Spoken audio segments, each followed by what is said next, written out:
하나님의 말씀 봅니다. 사무엘하 3장 1절입니다. 사무엘하 3장 1절 말씀입니다. 말씀 봉독해 드립니다. 사울의 집과 다윗의 집 사이에 전쟁이 오래매 다윗은 점점 강하여 가고 사울의 집은 점점 약하여 가니라. 아멘. 오늘 예배 가운데 하나님이 은혜 주시고 성령이 힘있게 역사해 주시기를 축복합니다. 옆에 있는 분에게 강건하기를 축복한다고 해주세요. 강건하기를 축복합니다. 아멘. 부부싸움 하시면 누가 점점 세집니까? 왜 웃으세요? 그냥 물어봤어요. 우리 집은 부부싸움을 할 때마다 우리 아내가 점점 세집니다 하시는 분들 들어봐요.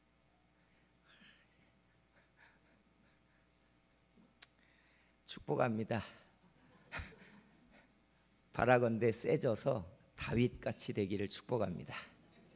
아멘입니까? 이게 별로 은혜가 오늘 안 될 것 같아. 이미 할 수도 있지만 싸우면서 세지는 사람이 있고 반대로 싸우면 무너지는 사람이 있죠. 정해져 있어요. 멘탈이 약해서 무너지는 분들은 안 싸우려고 합니다.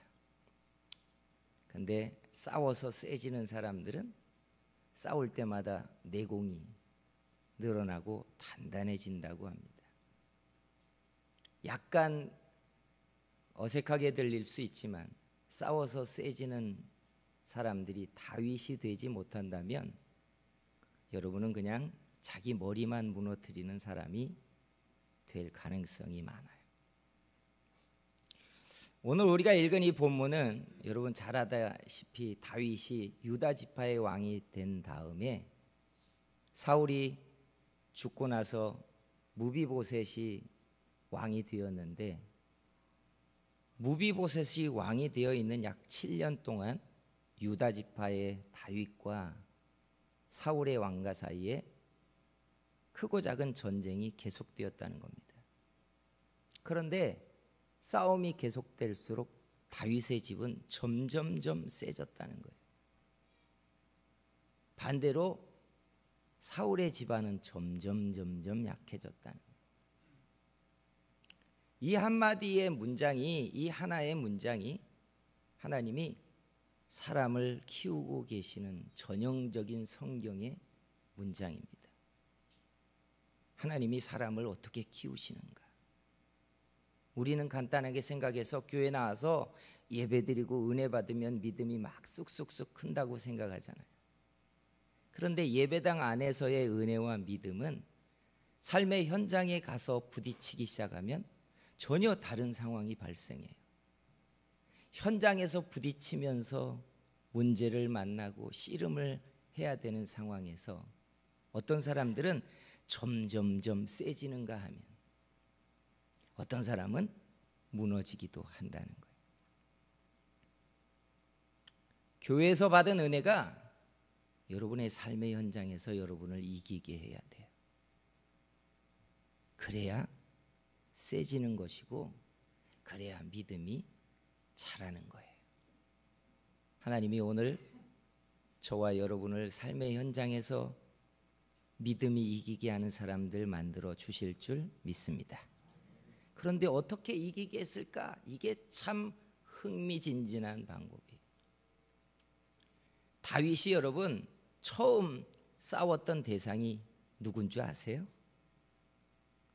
처음 싸웠던 대상이 누구예요? 골리앗이라고 말할 가능성이 90%예요. 근데 골리앗 앞에 나가기 전에 다윗이 누구랑 싸웠는지를 말한 적이 있어요. 누구랑 싸웠다고 했어요? 곰과 사자랑 싸웠대요. 왜요? 아버지의 양떼를 지키려고. 곰과 사자와 싸워 이긴 경험을 가지고 다윗은 골리앗 앞에 나갔던 거예요. 공과 사자를 제압했던 그 용맹스러운 경험이 그 다음에 골리앗을 상대할 때 두려움이 없게 그를 나가게 했어요. 그리고 골리앗을 거꾸로 트리고 나니까 그가 어떤 싸움을 해요? 사울 왕의 군장이 되어서 전쟁을 지휘하는 장수가 되기 시작해요. 가는 곳마다 승전을 합니다. 그리고 나중에는 어떻게 해요? 나라의 왕이 되어서 다른 나라와 상대를 하는 지휘관이 되기 시작해요. 마치 이런 이야기잖아요. 주먹 좀 쓸 줄 아는 애가 동네에서 짱을 먹는 겁니다. 이 골목 이 동네에서 싸움 좀 하는 애들하고 다 맞짱을 떠가지고 이겨가지고 동네 짱이 된 겁니다. 혹시 여기 학교에서 일진 경험 있으세요? 일진 되면 서열이 있습니다. 대부분. 그러면 맞짱을 떠가지고 서열이 대부분 정해져요. 그러면 학교 짱이 되면 그걸로 끝나는 줄 아세요? 대부분? 짱이 안 돼봐서 여러분 모르죠? 웃는 분들은 해봤던 것 같아요. 학교 짱이 되면 그 다음에 뭘 할 것 같아요? 다른 학교하고 맞짱 뜹니다. 여러분 안 해봐서 모르시죠? 다른 학교 짱들하고 또 맞짱을 떠요. 아, 이런 험악함이 있어. 근데 그런 일이 벌어져요. 동네 싸움장이 동네 싸움장으로 끝나지 않고 랭킹이 올라가는 겁니다. 아마추어 복서를 하다가 프로에 데뷔해가지고 한국 챔피언을 먹어보는 겁니다. 한국 챔피언으로 끝나요? 동양 챔피언에 도전하라고 하는 거예요. 동양 챔피언을 먹고 나니까 그 다음에 어떻게 해요? 세계 랭킹에 진입하자고 하는 거예요. 이기는 경험들을 한 번 하면서 랭킹이 높은 상대와 자꾸 싸움을 하는 거예요. 놀랍게 여러분, 하나님이 다윗의 믿음을 어떻게 키웠는가 봤더니 예배를 드리고 골방에서 기도할 때 주신 은혜만으로 그가 큰 게 아니에요. 그 은혜를 가지고 자기 삶의 현장에 가서 맞짱을 뜨고 믿음의 씨름을 싸우면서 상대를 이기고 문제를 해결하면서 믿음이 세상에서 효력이 있는 역사하는 힘이라는 경험을 짱짱하게 하면서 믿음의 용사가 되기 시작하는 거예요. 믿음이 적은 것과 큰 것의 차이는 이거예요. 교회 안에서 아무리 신령한 이야기를 해도 그건 삶의 현장에서 그가 그 믿음을 가지고 자기가 만나는 문제를 어떻게 대했느냐와 상관이 있을 때 실체가 드러나요. 병을 만나고 파산을 해보고 인생의 고난을 당해보고 쓰러져 보면 그때 자기 믿음의 실체가 일어나기 시작한다고요. 문제와 싸워보고 대적과 씨름을 해보지 못하면 사람들은 내가 가지고 있는 믿음이 무슨 역할을 할 수 있는지 모르는 거예요. 왜 하나님을 잘 섬겼는데 고난이 닥치냐고, 왜 하나님이 날 돕지 않았냐고, 이런 아이들 같은 이야기만 하는. 하나님이 교회 안에서 은혜를 주시고 우리에게 체험도 주시는 이유는요, 교회 안에서 신령해지라는 것이 끝이 아니에요. 우리의 삶의 현장에 가서 문제도 만나고 대적도 만나고 시련을 겪을 때 그때 믿음을 끄집어내어서 씨름을 싸우라는 이야기. 성도 여러분, 하나님이 우리의 믿음을 키우시려고 여러분과 제가 사는 세상에서 문제를 만날 때, 고난을 만날 때 두려워하지 마시고 여러분의 믿음이 역사하는지를 경험하는 그런 사람들 되기를 축복합니다.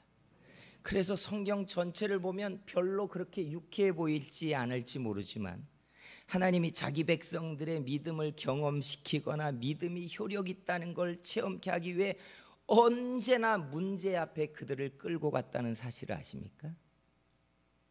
성경에 나오는 모든 기사와 표적은 문제 앞에 고민하며 하나님께 부르짖었던 사람들 때문에 만난 기적이에요.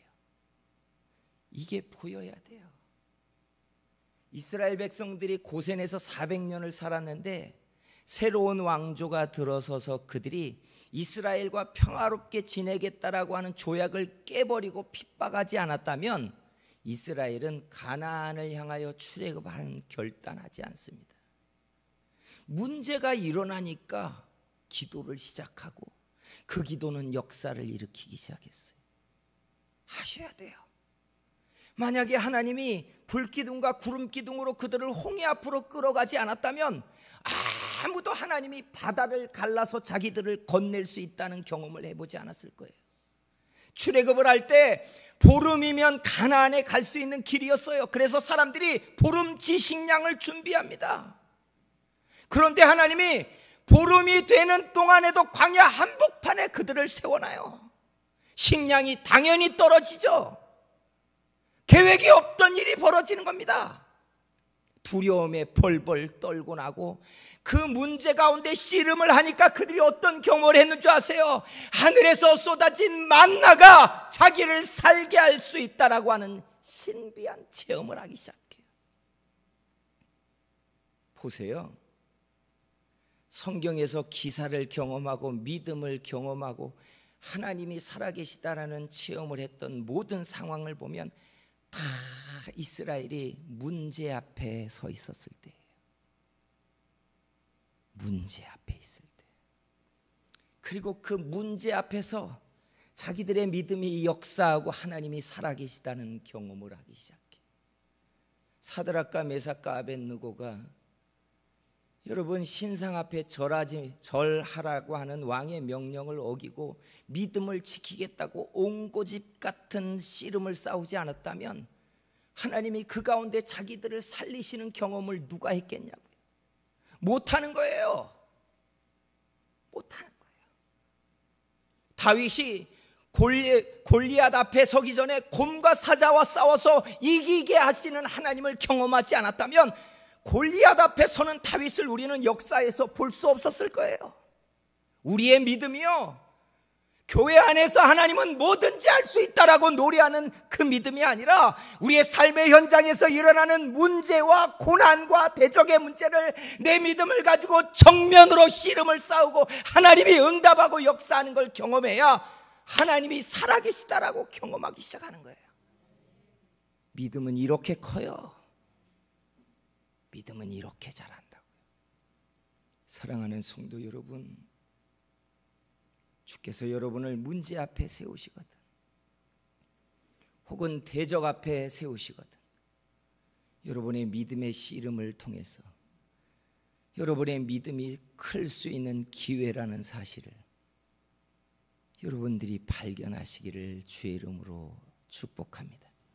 그래서 이런 매뉴얼이 필요해요. 어떤 분들은 예수 믿으면서 평안하게 대적이 뭔지도 모르고 문제가 뭔지도 모르고 지나와 보니까 하나님이 다 의로운 손으로 나를 잡아서 고난의 강도 건너게 하고 위기도 피하게 하고 지나 보니까 하나님이 안 도와주신 게 없다고 다 말하는 분도 있지만, 여러분, 어떤 분들의 믿음이 그럴지 모르겠지만 성경에 있는 믿음의 사람들은 그런 적이 없더라고요.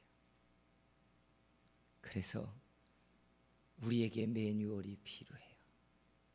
살면서 여러분을 두렵게 할 만한 위기가 찾아왔을 때, 여러분을 거꾸로 틀릴 만한 인생의 대적이 여러분 앞에 섰을 때, 그때 나는 내 믿음을 가지고 무엇을 할 것인가?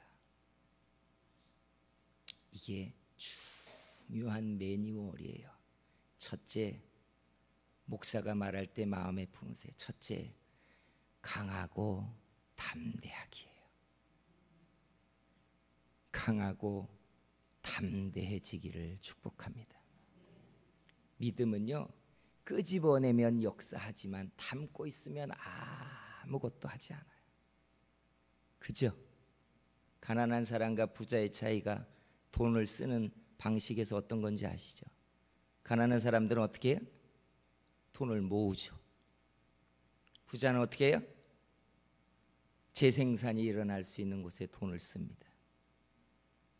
이게 중요한 구조예요. 여러분, 나 믿음이 있습니다 라고 하는데 이 믿음이요, 경험되지 아니하면 우리에게 그 다음 단계의 믿음으로 클 수 없게 해요. 경험되지 않으면.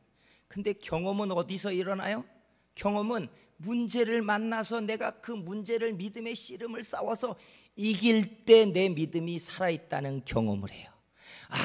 하나님이 정말로 내 기도를 들으시는구나, 하나님이 정말로 역사하시는구나, 그때 체험하는 거예요.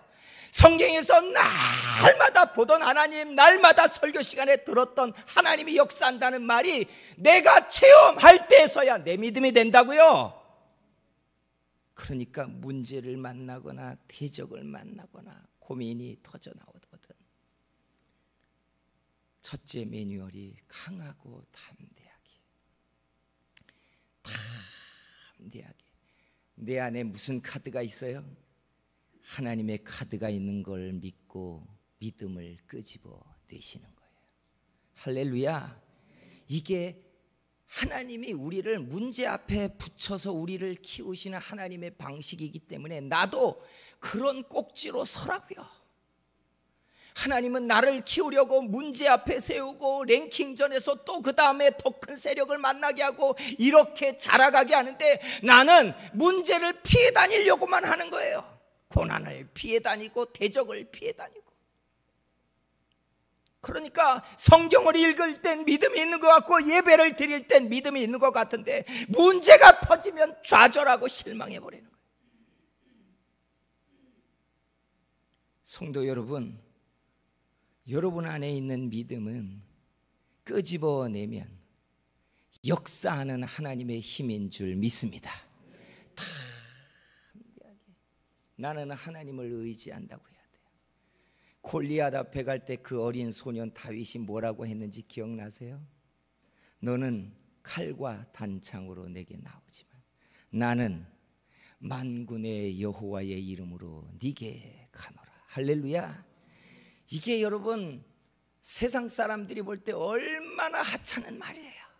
아니, 힘이 있으니까 지금까지 이스라엘을 조롱했는데 어린 소년이 여러분 물맷돌을 돌려대면서 아무 방패도 없고 칼 한 자루도 없이 물맷돌을 돌려가면서 만군의 여호와의 이름으로 내게 간대요. 무슨 약했습니까? 취했습니까? 아니에요. 하나님이 이기게 한다는 경험이 이미 다윗에겐 있었어요. 우리도 그래야죠. 좌절의 말을 하기 전에, 실망의 말을 입에 담기 전에 이기는 경험을 하면요, 여러분 안에 있는 믿음을 끄집어 여러분들은 또 싸울 수 있는 용사가 될 줄 믿습니다. 두 번째 매뉴얼이 있어요.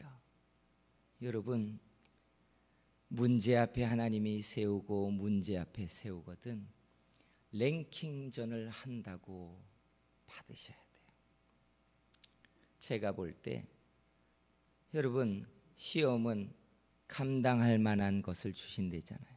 하나님은 랭킹 52짜리를 랭킹 12하고 붙이지 않습니다. 그죠? 어렸을 때 바둑을 배워보니까 열심히 기초를 배워가지고 들어가니까 18급이라고 하더라고요. 18급에서 나름대로 바둑 책을 보고 나름대로 열심히 봤으니까 나도 한 5급하고 붙어봐야겠다라고 했더니 5급 되시는 분이 안 붙는데요. 바둑 네 할 깔고 하면 안 되겠습니까? 수가 짧아가지고 자기는 바둑들 재미가 안 난다는 거예요. 그래서 그 말이 이해가 안 돼가지고, 수가 짧아서 재미가 없는 건 뭡니까? 나는 재미있을 것 같아. 네 머릿속에서 어떤 돌을 둘까, 어디다 돌을 둘지가 내가 뻔히 보이는데 나는 무슨 재미겠냐는 거예요. 여러분, 하나님이요, 우리가 감당하지 못할 상대에게 붙이지 않아요. 감당하지 못할, 오해하지 말자고요. 내 시험은 내가 믿음의 카드를 끄집어내어 믿음의 맞짱을 뜨면 싸워 이길 수 있게 하나님이 도우실 줄 믿습니다. 그래서 다윗의 행사를 보면 한 번도 패한 적이 없는 사람. 뭐 이순신이 백전백패, 백전백승이라고 하는데 다윗의 인생을 봐도요, 다윗이 한 번도 패한 적이 없어요. 기괴한 건 뭔 줄 아십니까? 도망 다녀도 다윗은 이겼어요. 피해 다녀도 이겼어요. 사울 왕을 향하여 도망 다닐 때도 다윗은 이겼고요, 자기 아들과 싸워야 할 압살롬과 상대할 때는 숨어 피하고 다녔어도 압살롬을 이겨버립니다. 사랑하는 성도 여러분, 하나님이 우리의 믿음을 키우기 위하여 여러분의 앞에 문제를 붙이고 씨름이 싸워지게 하거든. 하나님이 내가 이걸 감당할 수 있는 씨름이라고 붙였다는 걸 아셔야 돼요. 그러면 내가 이깁니까? 아니에요. 하나님이 이기실 줄 믿습니다. 나는 하나님을 의지하는 것이고 하나님은 내가 하나님을 의지하는 믿음 때문에 이기게 하시는 거예요. 사람이 더 큰 믿음으로 지경이 넓어지거나 크지 못하는 이유는 할 만큼만 싸우기 때문에 그래요. 할 만큼만. 내가 할 만하다 하는 만큼만 헌신해요. 그러니까 하나님이 더 큰 판을 만들지 않아요. 여러분의 믿음의 랭킹은 얼마나 되세요? 교회 안에서 믿음의 랭킹이 아니라 여러분의 삶의 현장에서 믿음의 씨름을 싸우며 승리하고 이기는 랭킹이 얼마나 되냐는 거예요. 오늘 여러분의 삶에서 여러분의 믿음이 이기기를 축복합니다. 그러면 하나님의 사람으로 우리가 일어날 것이고 점점 더 큰 믿음의 용사로 하나님이 우리를 세우시면 하나님이 우리를 다윗처럼 용사처럼 세상에서 우리를 사용해 주실 줄 믿습니다. 기도하겠습니다.